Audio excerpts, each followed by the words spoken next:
আসসালামু আলাইকুম ভিউয়ার্স, আমি জেসমিন। এই মুহূর্তে আপনারা সবাই কানেক্টেড আছেন জেসমিনস বেবি কেয়ার টক ইউটিউব চ্যানেলটির সাথে। আজকের ভিডিওটি খুবই ইন্টারেস্টিং, আমার মনে হয় আপনাদের ভালো লাগবে। চলুন কথা না বাড়িয়ে মূল ভিডিওটিতে যাওয়া যাক। আপনি কি আপনার সন্তানকে সব সময় নিয়ন্ত্রণ করার চেষ্টা করেন? তাহলে সাবধান। গবেষণায় দেখা গেছে অতিরিক্ত নিয়ন্ত্রণ বাচ্চার আত্মবিশ্বাস, সৃজনশীলতা এবং সিদ্ধান্ত নেওয়ার ক্ষমতা কমিয়ে দিতে পারে। ভারতের সাবেক রাষ্ট্রপতি এবং সায়েন্টিস্ট বিজ্ঞানী doctor APJ Abdul Kalam sir উনি বলেছিলেন, শিশুদের নিজের স্বপ্ন দেখতে দিন, তাদের স্বপ্নকে আপনার স্বপ্ন দিয়ে প্রতিস্থাপন করবেন না। আজকের ভিডিওটি খুব ইন্টারেস্টিং। আজকের ভিডিওটিতে আপনারা জানবেন সন্তানকে, আপনার বাচ্চাকে নিয়ন্ত্রণ নয়, সঠিকভাবে গাইড করার 17টি শক্তিশালী উপায়, যা কিন্তু গবেষণা ভিত্তিক রিসার্চ বেসড। আজকের ভিডিওটি প্রতিটি বাবা মার জন্য অত্যন্ত গুরুত্বপূর্ণ, কারণ একজন ভালো অভিভাবক সন্তানকে নিজের ইচ্ছামতো চালান না, বরং এমনভাবে গাইড করেন যাতে সে নিজেই সঠিক সিদ্ধান্ত নিতে শেখে। প্রথম টিপস, আদেশ নয়, ব্যাখ্যা দিন। এটা করো, ওটা করো, এগুলো বলার বদলে কেন করতে হবে সেটি বুঝিয়ে বলুন। 2 নম্বর কথা, সন্তানের কথা মনোযোগ দিয়ে শুনুন। গবেষণায় দেখা গেছে যেসব শিশু নিজেদের কথা বলতে পারে তারা মানসিকভাবে বেশি শক্তিশালী হয়। পরের টিপসটি খুব ইন্টারেস্টিং, ছোট সিদ্ধান্ত নেওয়ার সুযোগ দিন। কোন জামা পরবে বা কোন বই পড়বে, এখন কি খাবে, এ ধরনের সিদ্ধান্ত বাচ্চাকে নিতে দিন। 4 নম্বর টিপস, ভুল করার সুযোগ দিন। ভুল থেকেই শেখার সবচেয়ে বড় সুযোগ আসে। 5 নম্বর উপায়, তুলনা করা বন্ধ করুন। তুলনা আত্মবিশ্বাস নষ্ট করে, কম্পারিজন খুবই খারাপ, নেতিবাচক প্রভাব পড়ে বাচ্চার উপর। 6 নম্বর টিপস, প্রশ্ন করতে উৎসাহ দিন। কৌতূহলী শিশুরা ভবিষ্যতে ভালো সমস্যা সমাধানকারী হয়। 7 নম্বর টিপস, ভালো কাজের প্রশংসা করুন, শুধু ফলাফল নয়, তার চেষ্টারও প্রশংসা করুন। 8 নম্বর টিপস, নিয়ম তৈরি করুন একসাথে। নিয়ম চাপিয়ে না দিয়ে আলোচনা করে ঠিক করুন। 9 নম্বর টিপস, ভয় দেখিয়ে শিক্ষা দেবেন না। ভয় সাময়িকভাবে কাজ করলেও দীর্ঘমেয়াদে ক্ষতিকর। 10 নম্বর উপায়, নিজে উদাহরণ হন। শিশুরা শুনে কম, দেখে বেশি শেখে। টিপস নাম্বার 11, আবেগকে গুরুত্ব দিন। বাচ্চা রাগলে বা কাঁদলে তার অনুভূতিকে সম্মান করুন, রেসপেক্ট করুন।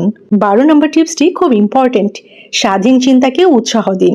সব বিষয়ে আপনার মতের সঙ্গে মিলতেই হবে এমন কিন্তু নয়, এটা একটু বোঝার চেষ্টা করুন। বাচ্চার বন্ধুদের জানুন, তার সামাজিক পরিবেশ সম্পর্কে সচেতন থাকুন। পড়াশোনার চেয়ে শেখাকে গুরুত্ব দিন, শুধু নম্বর নয়, দক্ষতাও জরুরি। সব থেকে ইম্পর্টেন্ট, সময় দিন বাচ্চাকে। প্রতিদিন অন্তত কিছু সময় শুধুমাত্র সন্তানের জন্য রাখুন। ব্যর্থতাকে স্বাভাবিক হিসেবে শেখান, জীবনের অংশ হিসেবে ব্যর্থতাকে গ্রহণ করতে শেখান। লাস্ট বাট নট লিস্ট, 17 নম্বর টিপসটি খুব ইম্পর্টেন্ট, স্বপ্ন দেখার স্বাধীনতা দিন। সন্তানকে তার নিজের লক্ষ্য এবং স্বপ্ন গড়তে সাহায্য করুন। গবেষণায় কি পাওয়া গেছে? মনোবিজ্ঞানীদের গবেষণায় দেখা যায় যেসব পরিবারে গাইডিং প্যারেন্টিং বা নির্দেশনামূলক অভিভাবকত্ব চর্চা করা হয়, সেই পরিবারের শিশুদের আত্মবিশ্বাস, সামাজিক দক্ষতা এবং একাডেমিক পারফরম্যান্স তুলনামূলক ভালো হয়। অন্যদিকে অতিরিক্ত নিয়ন্ত্রণ শিশুর মধ্যে ভয়, উদ্বেগ এবং সিদ্ধান্তহীনতা তৈরি করতে পারে। সবসময় আপনি মনে রাখবেন, সন্তান আপনার সম্পত্তি নয়, সে একজন স্বতন্ত্র মানুষ। তাকে নিয়ন্ত্রণ করে নয়, ভালোবাসা, সম্মান এবং সঠিক দিক নির্দেশনার মাধ্যমে বড় করুন। তাহলেই সে শুধু সফল নয়, একজন সুন্দর মানুষ হিসেবেও গড়ে উঠবে। এখন আমি আপনাদেরকে খুব সংক্ষেপে জানাবো বাবা মায়ের 10টি কথা, যা সন্তানের আত্মবিশ্বাস চিরতরে নষ্ট করে দিতে পারে এবং যা গবেষণায় প্রমাণিত। আপনি কি কখনো সন্তানকে বলেছেন, তুমি কিছুই পারো না, অমুককে দেখো কত ভালো? জানেন কি, এই কথাগুলো সন্তানের মনে এমন ক্ষত তৈরি করতে পারে যা বছরের পর বছর থেকে যায়। এখন আপনারা জানবেন বাবা মায়ের 10টি সাধারণ কথা, যা অজান্তেই সন্তানের আত্মবিশ্বাস, কনফিডেন্স লেভেল ধ্বংস করে দেয়। সন্তানের আত্মবিশ্বাস জন্মগত নয়, এটি পরিবার থেকেই তৈরি হয়। মনোবিজ্ঞানীরা বলেন, শিশুর সঙ্গে প্রতিদিনের কথোপকথন তার নিজের সম্পর্কে ধারণা তৈরি করে, তাই কোন কথাগুলো এড়িয়ে চলতে হবে তা জেনে রাখা খুবই জরুরি। প্রথম কথা, তুমি কিছুই পারো না। এই কথা শিশুর মনে ব্যর্থতার পরিচয় তৈরি করে। অমুককে দেখো কত ভালো, তুলনা আত্মবিশ্বাস কমায় এবং হীনমন্যতা বাড়ায়। একটু আগে আমি আপনাদেরকে বলছিলাম, চুপ করো, তুমি কিছু বোঝো না। এতে শিশুর মতামত দেওয়ার সাহস কমে যায়।